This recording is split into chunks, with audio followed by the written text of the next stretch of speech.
Hello नमस्कार साथियों, NCERT की क्लासों में आपका एक बार फिर स्वागत है। आज हम लोग देखने वाले हैं क्लास 8 की एनसीईआरटी सामाजिक विषय, जिसमें इतिहास विषय का अध्ययन करेंगे। इसमें सबसे पहले चैप्टर की शुरुआत करेंगे और जिसका नाम है प्रारंभिक कथन, कैसे, कब और कहाँ। इसमें सबसे पहले देखेंगे कि जो तारीख होती है, तारीखों के बारे में क्या महत्वपूर्ण जानकारी है, उसके बारे में हम लोग अध्ययन करेंगे। एक वक्त था जब इतिहासकार तारीखों के जादू में ही खोए रहते थे। कब किस राजा की ताजपोशी हुई, कब कौन सा युद्ध हुआ, इन्हीं तारीखों पर गर्मा गर्म बहसें चलती थी। आम समझ के हिसाब से इतिहास को तारीखों का पर्याय माना जाता था। आपने भी लोगों को यह कहते हुए सुना होगा कि भाई इतिहास तो बहुत उबाऊ है, बस तारीखें रटते चले जाएं। क्या इतिहास के बारे में यह धारणा सही है? इसमें कोई शक नहीं है कि इतिहास अलग समय पर आने वाले बदलावों के बारे में ही अतीत होता है। इसका संबंध इस बात से है कि अतीत में चीज़ें किस तरह से थी और उनमें क्या बदलाव आए। जैसे ही हम अतीत और वर्तमान की तुलना करते हैं, हम समय का जिक्र करने लगते हैं और हम पाते हैं कि पहले और बाद में की बात करने लगते हैं। मतलब अतीत की शुरुआत कुछ ऐसे ही है कि बाद में क्या हुआ, पहले क्या हुआ, तो कहीं न कहीं यहाँ पर कब कब और कैसे की बात शुरुआत होने लगी। रोज़मर्रा की ज़िंदगी में हम अपने आसपास की चीज़ों पर हमेशा ऐतिहासिक सवाल नहीं उठाते। हम चीज़ों को स्वाभाविक मानकर चलते हैं, मानो जो कुछ हमें दिख रहा है वह हमेशा से ऐसा ही रहा होगा। लेकिन हम सब के सामने कभी कभी अचंभे क्षण आते हैं, कई बार उत्सुकता हो जाती है और ऐसे सवाल पूछते हैं जो वाकई में ऐतिहासिक होते हैं। किसी व्यक्ति को सड़क के किनारे चाय के घूंट भरते देखकर आप इस बात पर हैरान हो जाते हैं कि चाय या कॉफ़ी पीने का चलन कब शुरू हुआ होगा। रेलगाड़ी की खिड़की से बाहर झांकते हुए आपके जहन में सवाल उठता है कि रेल का निर्माण कब हुआ होगा। रेलगाड़ी के आने से पहले लोग दूर की यात्रा किस तरह से कर पाते थे। सुबह अखबार पढ़ते हुए आप यह जानने के लिए उत्सुक होते होंगे कि जिस जमाने में अखबार नहीं छपते थे, उस समय लोगों को चीज़ों की जानकारी कैसे मिलती थी। यहाँ पे एक चित्र दिखाया गया है हिंदुस्तान का, जिसमें बताया गया है कि इसमें कुछ महत्वपूर्ण बातें बताई गई हैं कि ब्राह्मण ब्रिटेनिया को शास्त्र भेंट कर रहे हैं। जेम्स रेनेल द्वारा तैयार किया गया पहले नक्शे का चित्र है जो 72-82 में तैयार हुआ था। रॉबर्ट क्लाइव ने रेनेल को हिंदुस्तान के नक्शे तैयार करने का काम दिया गया था और भारत पर अंग्रेजों की विजय के समर्थन रेनेल को वर्चस्व स्थापित करने की प्रक्रिया में नक्शा तैयार कराना बहुत महत्वपूर्ण लगता था। और इसमें दिखाया गया है, जो मुख्य रूप से तस्वीर में दिखाया गया है, कि भारत के लोग स्वेच्छापूर्वक अपने प्राचीन पवित्र ग्रंथ ब्रिटिश सत्ता की प्रतीक में ब्रिटेनियों को सौंप रहे हैं, मानो उसे भारतीय संस्कृति की रक्षा के लिए आने का आग्रह कर रहे हैं। इसमें यह दिखाया गया है। उसके बाद आगे बढ़ते हैं। एक तरह से इस चित्र में उपनिवेशवाद को दिखाया गया है। ये सारे ऐतिहासिक सवाल हमें समय के बारे में सोचने के लिए प्रेरित कर देते हैं। समय को हमेशा साल या महीने के पैमाने में नहीं देखा जा सकता। कई बार ऐसी प्रक्रियाओं के लिए तारीख तय करना वाकई गलत होता है, जो एक लंबे समय तक चलती रहती है। भारत में लोगों ने अचानक एक दिन सुबह सवेरे चाय पीना शुरू नहीं कर दिया था। मतलब ऐसी कोई बात नहीं कि बस एक दिन सुबह हुई और चाय पीना शुरू कर दिए। इसका स्वाद धीरे धीरे ही उनकी ज़बान पर चढ़ा था। इस तरह की प्रक्रियाओं के लिए कोई स्पष्ट तिथि नहीं हो सकती। इसी तरह ब्रिटिश शासन की स्थापना के लिए भी कोई एक तिथि बता सके, कोई बता सकता है? राष्ट्रीय आंदोलन किस दिन शुरू हुआ या अर्थव्यवस्था का समाज में किस दिन बदलाव आए, यह बताना भी संभव नहीं है। ये सारी चीज़ें एक लंबे समय में घटती हैं। ऐसे में हम सिर्फ एक अवधि की ही बात कर सकते हैं, एक लगभग सही अवधि के बारे में बता सकते हैं जब ये खास बदलाव दिखाई देने शुरू होंगे। तो फिर लोग इतिहास को तारीखों से जोड़कर क्यों देखते हैं? इस जुड़ाव की वजह एक है कि एक समय था जब युद्ध और बड़ी बड़ी घटनाओं के ब्यौरे को इतिहास माना जाता था। यह इतिहास राजा, महाराजा और उनकी नीतियों के बारे में होता था। इतिहास यह लिखते थे कि कौन से साल राजा को ताज पहनाया गया, किस साल उनका विवाह और उनके बच्चे, लड़ाई और उसके बाद जो गद्दी पर बैठते थे, ऐसी घटनाओं को निश्चित किया जाता था। इसी तरह के इतिहासों में तिथियों का महत्वपूर्ण बना रहता था। मतलब इसमें यह बताया गया है कि जो एक तरह से मोटा मोटा जो इतिहास, राजाओं का जो इतिहास हुआ करता था वही रहता था और उसी को इतिहास से जोड़ दिया जाता था। जैसा कि पिछले 2 साल की इतिहास की किताबों में आपने देखा है, मतलब ये पिछले साल की बात कर रहा है। अब इतिहासकार बहुत सारे दूसरे मुद्दों और दूसरे सवालों के बारे में भी लिखने लगे हैं। वे इस बात का ध्यान देते हैं कि लोग किस तरह अपनी रोजी रोटी चलाते थे, क्या पैदा करते थे, खाते पीते थे, कैसे रहते थे, बाजार किस तरह से फैले थे, रियासतें, विचार, संस्कृति, समाज के बारे में इतिहास हमें बताता है। यहाँ पर एक बताया गया है, इसको देख लेते हैं थोड़ा सा। ये पुराने विज्ञापनों से हमें यह समझने में मदद मिलती है कि नए उत्पादों के लिए बाजार किस तरह तैयार हुआ, किस तरह से रुचियाँ आईं। 1922 में लिप्टन चाय के लिए तैयार किया गया यह विज्ञापन इस बात की ओर संकेत करता है कि दुनिया भर के शाही लोग यही चाय पीते थे। इस तस्वीर में पीछे की तरफ एक भारतीय महल दिखाई दे रहा है, जबकि अगले हिस्से में ब्रिटेन की रानी विक्टोरिया का तीसरा बेटा राजकुमार आर्थर घोड़े पर, ये तो महारानी की तीसरे बेटे का नाम आर्थर था, बैठा हुआ है। राजकुमार आर्थर का ड्यूक ऑफ कनाड की पदवी दी गई थी, ये पदवी है उसकी। तो ये एक तरह से चाय का प्रचार के लिए कौन सा है, दिया गया है। अब इसके बाद इसमें अगली एक हेडिंग है इम्पोर्टेंट, जिसका नाम है कौन सी तारीखें। कौन सी तारीखें? कुछ तारीखों को महत्वपूर्ण मानने का पैमाना क्या होता है? हम जो तारीखें चुनते हैं, जिन तारीखों के इर्द गिर्द हम अतीत की कहानी बुनते हैं, वे तारीखें अपने आप में महत्वपूर्ण नहीं होती। वे इसलिए महत्वपूर्ण हो जाती हैं क्योंकि हम कुछ खास घटनाओं को महत्वपूर्ण मानकर चलने लगते हैं। अगर अध्याय का विषय बदल जाता है, अगर हम नए मुद्दों को ध्यान देने लगते हैं, तो महत्वपूर्ण तारीखें भी बदल जाती है। एक उदाहरण पर विचार किया जाए, भारत में ब्रिटिश इतिहासकारों ने जो इतिहास लिखे उनमें हर एक गवर्नर जनरल का शासनकाल महत्वपूर्ण है। ये इतिहास ग्रंथ प्रथम गवर्नर जनरल वारेन हेस्टिंग के शासन से शुरू होता है। प्रथम, अब यहाँ से देखिए क्वेश्चन यहाँ मिल रहा है ना, प्रथम गवर्नर जनरल वारेन हेस्टिंग से शुरू होते थे और आखिरी वायसराय लॉर्ड माउंटबेटन के साथ खत्म होते थे। अलग अलग अध्यायों में हम दूसरे गवर्नर जनरल को, मतलब और जो है उनके जैसे कौन है, हेस्टिंग है, वेलेजली है, बैटिंग है, डलहौजी है, कैनिंग है, Lawrence, Lytton, Ripon, Curzon, Irwin आदि के बारे में पढ़ेंगे।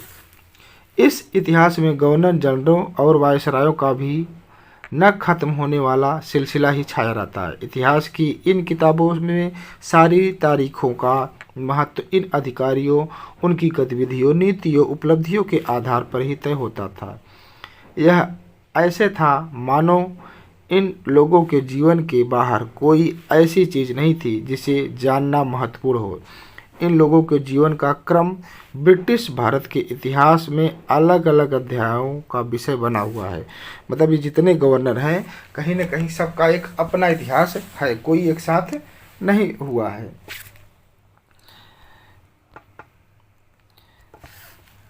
क्या हम इसी दौर के इतिहास को अलग ढंग से नहीं लिख सकते? इस दौर का इतिहास नहीं लिख सकते? गवर्नर जनरलों के इस इतिहास के चौखट में हम भारतीय समाज के विभिन्न समूहों और वर्गों की गतिविधियों पर किस तरह ध्यान दे सकते हैं? जब हम इतिहास का या कोई कहानी लिखते हैं तो उससे टुकड़ों या अध्यायों में बांट देते हैं।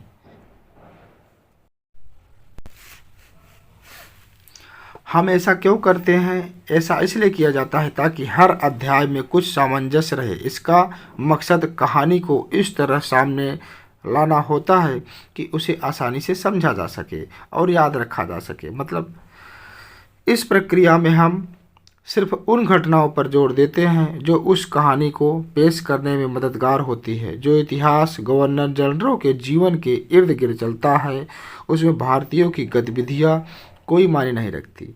उनके लिए वहाँ कोई जगह नहीं है। भाई उनके लिए सही बात है, जो जितने गवर्नर जनरल हैं उन्हीं की ज़्यादातर जो कार्य रहा है उन्हीं का उल्लेख रहा है। तो फिर क्या किया जाए? जाहिर है हमें अपने इतिहास का एक अलग खाका बनाना पड़ेगा। इसका मतलब यह है कि अब तक जिन परिस्थितियों को हम महत्व दिया जा रहा था वे महत्वपूर्ण नहीं रहेंगी। हमारे लिए नई तिथियां महत्वपूर्ण हो जाती हैं। यहाँ पर दिया गया है, ये चित्र है वारेन हेस्टिंग का है, जो 1773 में भारत के पहले गवर्नर जनरल बने। इतिहास की किताबों में गवर्नर जनरलों के कारनामों, जीवनियों और उनकी गाथाओं और तस्वीरों में उनका भव्य व्यक्तित्व को दिखाया गया है।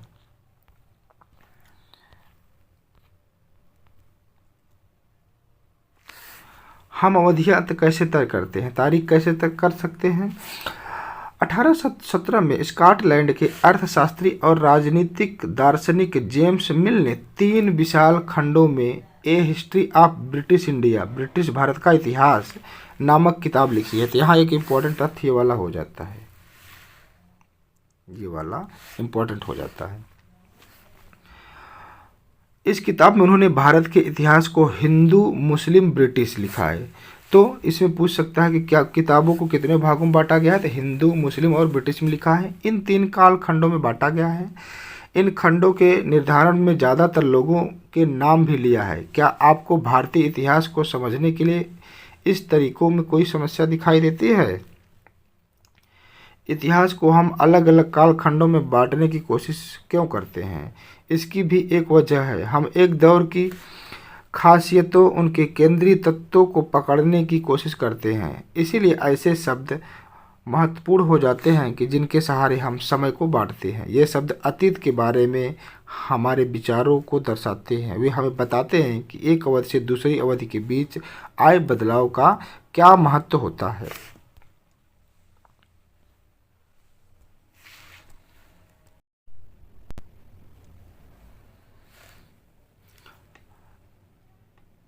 मेरे को लगता था कि सारे एशियाई समाज सभ्यता के मामले में यूरोप से पीछे हैं। इतिहास की उनकी समझदारी ये थी कि भारत में अंग्रेज़ों के आने से पहले यहाँ हिंदू और मुसलमान तानाशाहों की का ही राज चलता था। उनका ऐसा मानना था। यहाँ चारों ओर केवल धार्मिक बैर, जातीय बंधन, अंधविश्वास का ही बोलबाला था। यहाँ एक दिया है गतिविधियाँ, इसको देख लेते हैं थोड़ा सा। अपनी माँ या परिवार के किसी अन्य सदस्य से बात करके उनके जीवन के बारे में पता लगाइए। अब उनके ये है, ये मतलब एक दिया गया है पढ़ाने के लिए, ऐसा इसमें इम्पोर्टेंट नहीं है।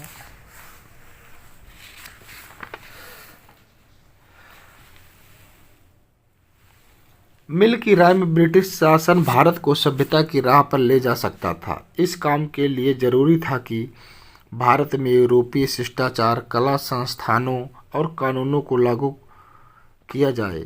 मिल ने तो यहाँ तक सुझाव दिया था कि अंग्रेज़ों को भारत के सारे भूभाग पर कब्जा कर लेना चाहिए ताकि भारतीय जनता को ज्ञान और सुखी जीवन प्रदान किया जा सके। उनका मानना था कि अंग्रेज़ों की मदद के बिना हिंदुस्तान प्रगति नहीं कर सकती, क्योंकि उनके समय में रेलगाड़ियों का भी बहुत विकास हुआ था।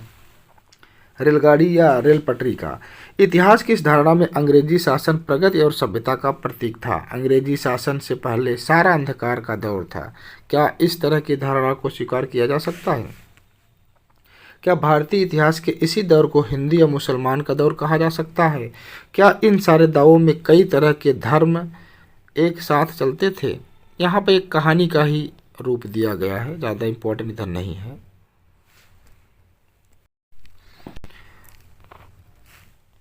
यहाँ थोड़ा आगे बढ़ते हैं। किसी युग को केवल उस समय के शासकों के धर्म के हिसाब से तय करने की क्या जरूरत है? अगर हम ऐसा करते हैं तो इसका मतलब यह कहना चाहते हैं कि औरों के जीवन और तौर तरीकों का कोई महत्व नहीं है। हमें याद रखना चाहिए कि प्राचीन भारत में सारे शासकों का भी एक धर्म नहीं होता था। मतलब अगर किसी के धर्म से सिर्फ जोड़ दिया जाए कि वो व्यक्ति कैसा है, तो बहुत सारे शासक हैं जिनका एक धर्म ही नहीं रहा है, तो इसका मतलब है आम जनजीवन का कोई उल्लेख ही नहीं रहेगा। अंग्रेजों द्वारा सुझाए गए वर्गीकरण से अलग हटकर इतिहासकार भारतीय इतिहास को आमतौर पर प्राचीन, मध्यकालीन और आधुनिक काल में बांटकर देखते हैं। विभाजन की अपनी समस्या है। इतिहास को इन खंडों में बांटने की यह समझ भी पश्चिम से आई थी। पश्चिम में आधुनिक कला को विज्ञान, तर्क, लोकतंत्र, मुक्ति और समानता जैसे आधुनिकता की ताकतों के विकास का युग माना जाता है। उसके लिए मध्यकालीन समाज वे समाज थे जहां आधुनिक समाज की ये विशेषताएं थी। क्या हम अपने अध्ययन के लिए आधुनिक काल की इस अवधारणा को बिना सोचे विचारे ऐसे ही अपना सकते हैं, जैसा कि आप इस किताब में देखेंगे? अंग्रेजों के शासन में लोगों के पास समानता, स्वतंत्रता या मुक्ति नहीं थी, न ही यह आर्थिक विकास और प्रगति का दौर था।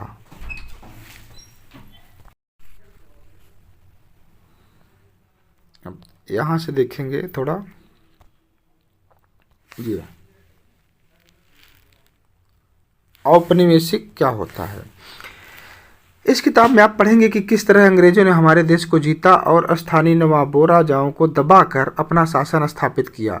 आप देखेंगे कि किस तरह उन्होंने अर्थव्यवस्था व समाज पर नियंत्रण स्थापित किया, अपने सारे खर्चों को निपटाने के लिए राजस्व वसूल किया, अपनी ज़रूरत की चीज़ों को सस्ती कीमत पर खरीदा, निर्यात के लिए महत्वपूर्ण फसलों की खेती कराई और सारी कोशिशें के कारण क्या बदलाव आए। आप ये भी जानेंगे कि ब्रिटिश का शासन था उसमें मूल्य, मान्यता और पसंद नापसंद, रीति रिवाज, तरीका जो है उसका क्या बदलाव आया। देश से दूसरे देश के दबदबे से किस तरह राजनीतिक, आर्थिक और सामाजिक संस्कृति के बदलाव आए, और इस प्रक्रिया को औपनिवेशीकरण भी कहा जाता है। मतलब ये जो सारी प्रक्रिया हुई उसे औपनिवेशीकरण कहा जाता है। लेकिन जल्द ही आप ये समझ जाएंगे कि सारे वर्ग और समूह इन बदलावों को एक ही ढंग से अनुभव नहीं करते थे। इसीलिए इस किताब को हमारे अतीत यानी कई अतीतों पर केंद्रित नाम दिया गया है।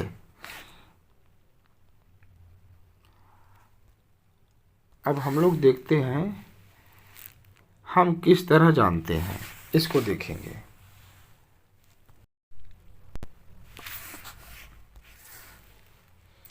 भारतीय इतिहास के पिछले 250 सालों का इतिहास लेखन के लिए इतिहासकार कौन सा स्रोत का इस्तेमाल किए हैं? इसमें है प्रशासनिक अभिलेख तैयार करना, जो प्रशासनिक अभिलेख है उसको तैयार करना, और इसके बाद एक रहेगा सर्वेक्षण का बढ़ावा बहुत। अंग्रेजी शासन द्वारा तैयार किए गए सरकारी रिकॉर्ड इतिहासकारों का एक महत्वपूर्ण साधन होते हैं। अंग्रेजों की मान्यता थी कि चीज़ों को लिखना बहुत मुश्किल होता है, उसके लिए हर निर्देश, हर योजना, नीतिगत फैसले, सहमति, जांच को साफ साफ लिखना जरूरी था।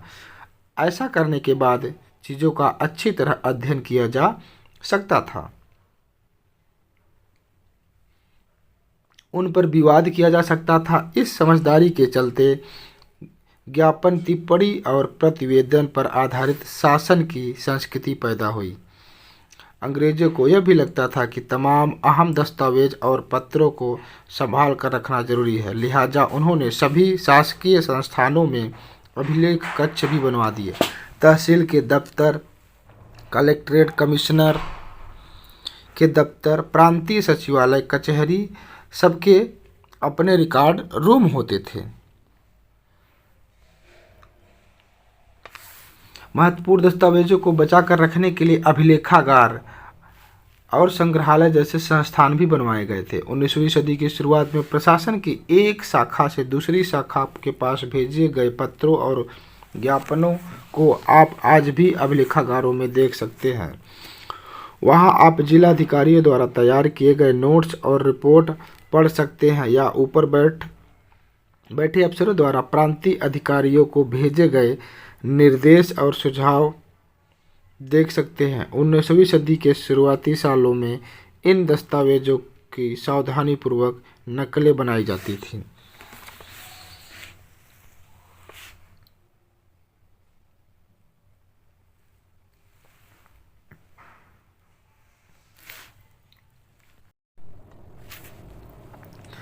यहाँ पे क्या है कि एक भारतीय अभिलेखागार 1920 बनाया गया था और इसमें यह दिखाया गया है कि इसको बनवाने से जो बनाया गया था वह अंग्रेज़ों की सोच में कितनी अच्छी सोच थी कि वो इस तरह से महत्वपूर्ण कार्य कराते थे। यहाँ पर एक है गृह विभाग को भेजी गई एक रिपोर्ट है, इसको ज़्यादा इम्पोर्टेंट तो नहीं है, इसको एक बार अगर देखना हो देख लीजिएगा। आगे बढ़ते हैं।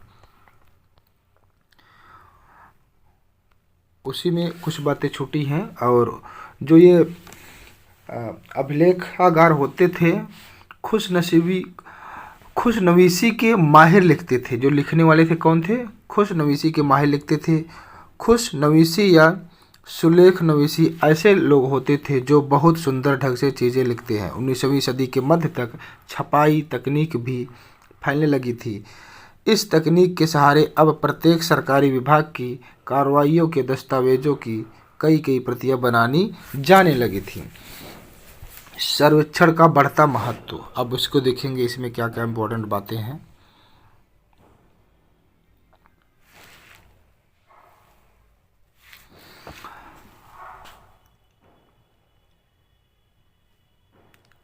औपनिवेशिक शासन के दौरान सर्वेक्षण का चलन भी महत्वपूर्ण हो गया था। अंग्रेजों का विश्वास था कि किसी देश पर अच्छी तरह शासन चलाने के लिए उसको सही ढंग से जानना जरूरी होता था। 19वीं सदी की शुरुआत तक पूरे देश का नक्शा तैयार करने के लिए बड़े बड़े सर्वेक्षण किए जाने लगे। गांव राजस्व के सर्वेक्षण किए गए। उन सर्वेक्षणों में धरती की सतह, मिट्टी गुणवत्ता, मतलब कहाँ कैसी मिट्टी है, और पेड़ पौधे, जीव जंतु, इन सब का वो फसलों का पता लगाते थे। और अंग्रेज़ों की राय में इलाकों का शासन चलाने के लिए सारी बातों को जानना जरूरी था। मतलब सारी चीज़ें जानेंगे तभी शासन चलाने में आसानी रहेगी।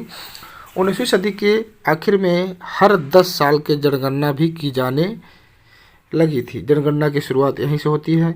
जनगणना के जरिए भारत के सभी प्रांतों में रहने वाले लोगों की संख्या, उनकी जाति, इलाके और व्यवसाय के बारे में जानकारियाँ इकट्ठा की जाती थी। इसके अलावा वनस्पतियाँ सर्वेक्षण, प्राणियों वैज्ञानिक, मतलब सभी का सर्वेक्षण भी किया जाता था।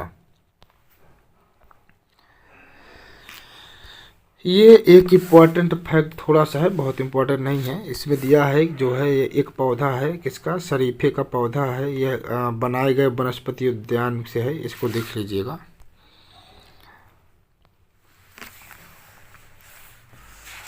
अधिकृत रिकॉर्ड से कैसे पता नहीं चलता, इसमें देखेंगे थोड़ा। रिकॉर्ड के इस विशाल भंडार से हम बहुत कुछ पता लगा सकते हैं, फिर भी इन बातों को नज़रअंदाज नहीं किया जा सकता कि ये सारे सरकारी रिकॉर्ड हैं। कैसे रिकॉर्ड हैं ये सब में दिखाया गया है ना। बंगाल के मानचित्र में सर्वेक्षण कार्य चल रहा है। जेम्स प्रिंसेप द्वारा बनाई गई तस्वीर। यह किसकी तस्वीर है? James Prinsep. यह है 1857 के विद्रोह की।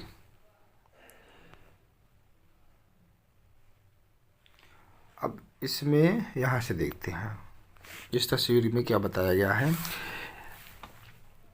तस्वीरों को भी बहुत ध्यान से देखना चाहिए, उनमें हमें चित्रकार की सोच का पता चलता है। 1857 के विद्रोह के बाद अंग्रेजों द्वारा तैयार की गई सचित्र पुस्तकों में यह तस्वीर कई जगह दिखाई देती है। इस तस्वीर के नीचे लिखा होता था, बागी सिपाही लूट खसोट में लगे हुए हैं। अंग्रेजों की नज़र में विद्रोही जनता लालची, दुष्ट और बेरहम था। इस विद्रोह के बारे में आप अध्याय अगले में पढ़ेंगे।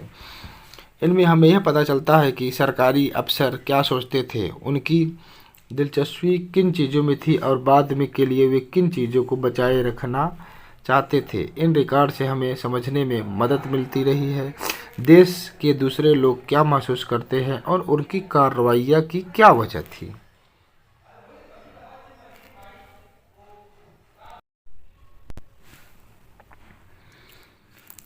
आगे देखेंगे।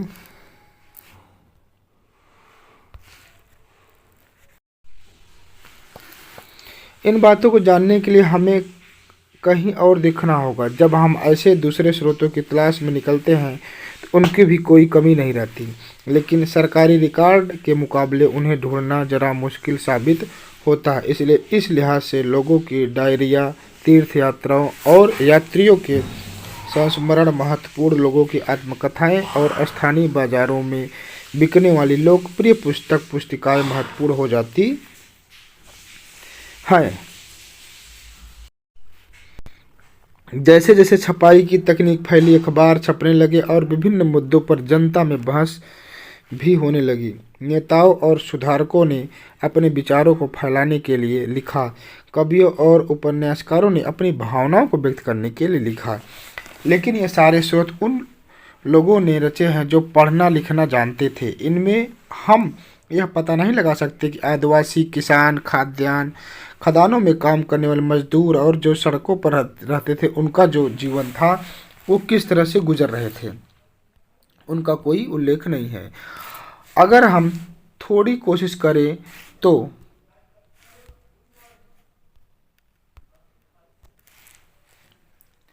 हम इस बारे में भी जान सकते थे। जैसे जैसे आप इस किताब में आगे बढ़ेंगे, आपको यह समझ में आने लगेगी।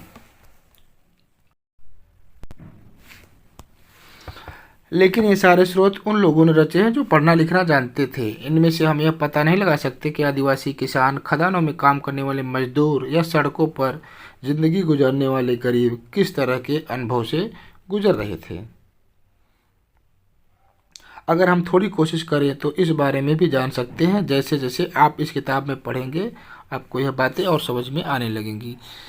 ये इम्पोर्टेंट नहीं है। बाकी एक यहाँ पे दिया गया है कि इंसानों के खाने लायक नहीं है। यहाँ पे एक न्यूज है, अखबारों से देश के विभिन्न विभागों में चल रहे आंदोलन का पता चलता है। 46 में हुई पुलिस की एक हड़ताल की खबर। दिल्ली में 2000 से ज़्यादा पुलिस वालों ने बृहस्पतिवार को सवेरे अपने कम वेतन और पुलिस लाइन बावर्ची खाने के से आने वाले घटिया भोजन के खिलाफ खाने से इनकार कर दिया। ये मैसेज दिया है। जैसे जैसे और यह खबर फैली, सभी लोगों ने ऐसा किया। यह खबर है 22 मार्च 1946 की। तो यह पहला चैप्टर आज यहाँ से ख़त्म होता है। अगला चैप्टर हम लोग नेक्स्ट डे देखेंगे। आज के लिए इतना ही, धन्यवाद। ये है थोड़ा लास्ट में इंडेक्स है, इसको सही गलत क्या है उसको दिखाया है। तो एक क्लास आज की ख़त्म हुई।